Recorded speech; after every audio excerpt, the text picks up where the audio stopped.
Ada yang pegang sahamnya Unilever atau mau beli saham Unilever. Kalian perlu tahu nih, salah satu orang hebat di belakang Unilever, Pak Ignatius Jonan. Yuk kita bahas selengkapnya.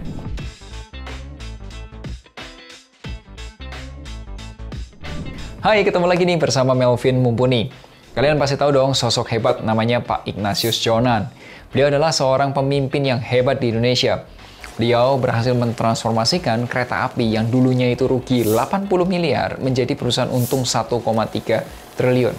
Sekarang ini beliau menjabat sebagai komisaris independen dan ketua komite nominasi dan remunerasi di Unilever. Apakah masa depan Unilever akan cerah? Yuk kita bahas.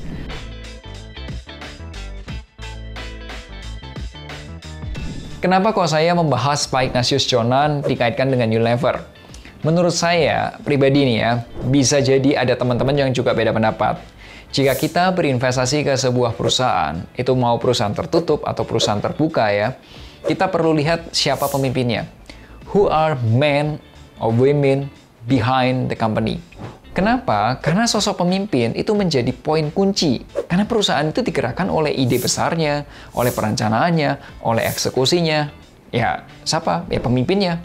Nah, menurut saya, kita bisa melihat prospek atau masa depan suatu perusahaan itu berasal dari pemimpinnya.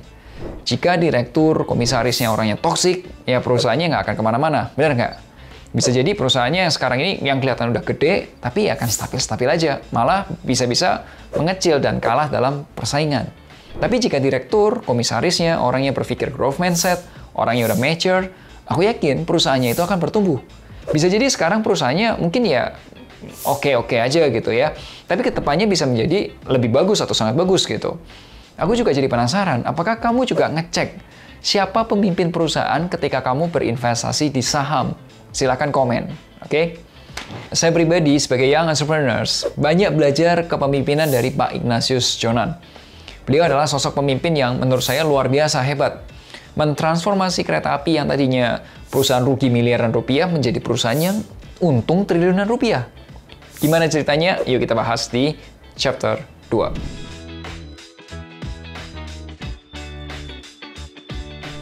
Pak Jonan adalah mantan Direktur Utama Kereta Api Indonesia atau KAI yang menjadi legend. Kenapa? Prestasinya luar biasa.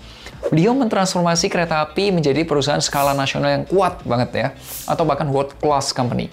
Aku teringat zaman SD dulu ya, waktu naik kereta api, stasiun kereta api itu, waduh, rudut banget gitu, penuh banget gitu. Ada pedagang asongan, ada yang bisa barangnya hilang, ada semuanya berantakan banget gitulah. Tapi kereta api sekarang ini, itu kereta api yang bersih, rapi, aman, tepat waktu, dan sangat-sangat bisa diandalkan. Saya pernah nonton sudut pandang dan pemikiran Pak Jonan itu di salah satu podcast di YouTube channelnya Pak Helmi Yahya. Di podcast tersebut, banyak menceritakan gaya kepemimpinan Pak Jonan. Beliau bercerita salah satu cara merubah kereta api adalah dengan menaikkan penghasilan. Nah, pada saat itu Pak Jonan melihat seorang kepala stasiun Gambir. Stasiun Gambir itu teman-teman stasiun besar di kota Jakarta, yaitu biasanya senior-senior yang di situ, itu penghasilannya 2,7 juta per bulannya. Lalu gimana orang-orang tersebut bisa termotivasi?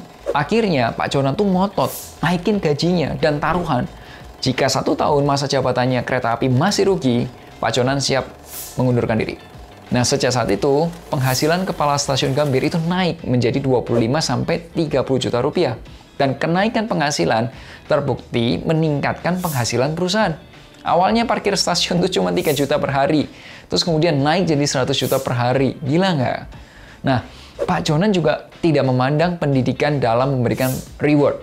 Salah satu cerita itu ada beliau menaikkan Pak Subagir yang awalnya karirnya tuh ya penjaga pintu kereta dan juru parkir kereta menjadi direktur operasi anak perusahaan kereta api, yaitu namanya Kereta Api Logistics. Pak Jonan concern terhadap growth karyawan di dalam organisasinya. Jadi Pak Jonan berani nih untuk nyekolahin nih karyawan-karyawannya. Mau training dalam negeri, mau luar negeri, berani aja.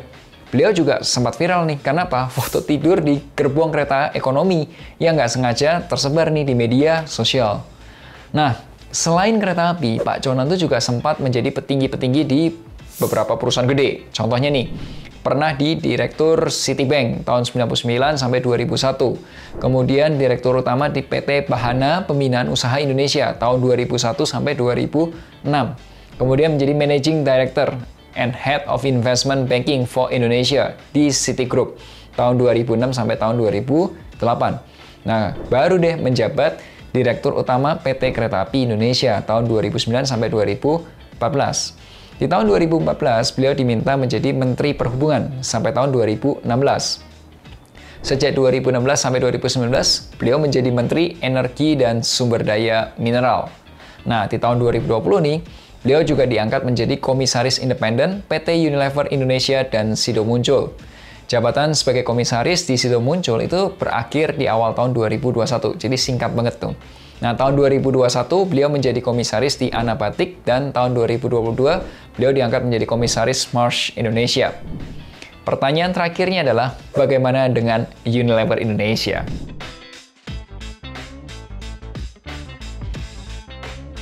Unilever adalah perusahaan besar dengan 40-an brand di Indonesia. Ada Axe, Kecap Bango, Buah Vita, Chief, dan lain sebagainya. Nah, Unilever ini mendapat tantangan besar. Kenapa? Karena sekarang ini banyak UMKM di Indonesia yang mampu membuat bisnis-bisnis serupa. Coba kamu perhatiin, ada UMKM yang bikin bisnisnya shampoo, ada yang bikin bisnisnya sabun, ada yang bikin bisnisnya skincare. F&B banyak banget. Terlebih, persaingan sekarang sudah benar-benar masif. Iklan itu udah nggak di billboard, iya kan? Tapi juga apa? Iklan itu bisa di Instagram, bisa di Shopee Live, bisa di TikTok Live, dan lain sebagainya. Coba perhatiin deh, yang terakhir-terakhir ini lagi viral. Dr. Richard Lee live selama sehari penuh di TikTok, dapat 41 miliar. Gila nggak? Nah, Unilever dalam jangka waktu 5 tahun, grafik harganya, kamu perhatiin yang warna biru, itu mengalami penurunan. Dan sekarang ini cenderung geraknya ke kanan-kanan aja, datar aja, atau sideways. Jika dilihat dari revenue atau penjualannya, kamu lihat yang warna pink ya, memang sempat mengalami penurunan di tahun 2021. Dan sekarang sudah mulai meningkat lagi. Ya, menurutku ini wajar karena tingkat persaingan itu sekarang makin tinggi. Justru Unilever perlu berpikir gimana caranya supaya bisa memenangkan persaingan. Sayangnya nih ya, earning per share yang warna orange itu masih mengalami penurunan. Coba kita lihat dari valuasi perusahaan Unilever atau UNVR ya. Berdasarkan PE band, Unilever tuh sekarang ini masih di bawah rata-rata PE-nya. Sebenarnya masih ada ruang untuk kenaikan saham Unilever. Nah, per tanggal 28 Agustus 2023, mayoritas analis mengatakan hold saham Unilever dengan target harga ke 4.243. Gimana nih teman-teman belajar saham kali ini? Keren kan ya? Kasih like-nya dulu dong. Kalau kamu belajar investasi private, sekaligus nih praktek investasinya dari nol dan didampingi oleh perencana keuangan, silakan hubungi finansialku di nomor WA berikut ini, atau juga klik link berikut ini. Ingat selalu, hargai kerja kerasmu, share kalau kamu suka video ini. Sampai jumpa di Melek Finansial hari Rabu depan, akhir kata, make a plan and get your financial dreams come true. Tonton juga playlist investasi saham.